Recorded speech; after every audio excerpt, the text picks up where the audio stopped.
สบายดีทุกคนมื้อนี้เฮาสิมาเฮ็ดกับข้าวอีกแล้วมื้อนี้น้องสาวของเฮาเราว่าเราอยากกินหมาเพียวว่าซั่นแล้วเฮาก็ไปตลาดแล้วก็กลับมาเป็นที่เรียบร้อยก็ซื้อผักอีหยังต่างๆแล้วก็สิมีสีนงัวนำอันดับแรกก็ตั้งกระทะแล้วก็ต้มน้ำมาเพียแล้วหลังจากนั้นเฮาก็สิมาซอย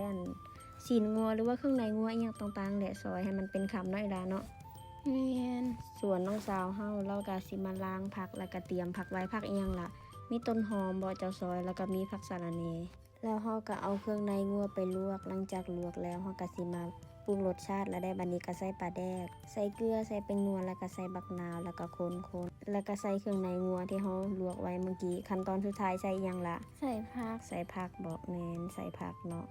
แล้วหลังจากนั้นเฮาก็สิมาใส่ข้าวคั่วแล้วได้บัดนี้ขั้นตอนสุดท้ายเลยบอกเลยว่ากับข้าวมื้อนี้แซ่บแฮงทุกคนแซ่บบ่อีหล่ะแซ่บแซ่บบ่สิมือเอ่ยเจ้าแซ่บแฮงแซ่บเนาะ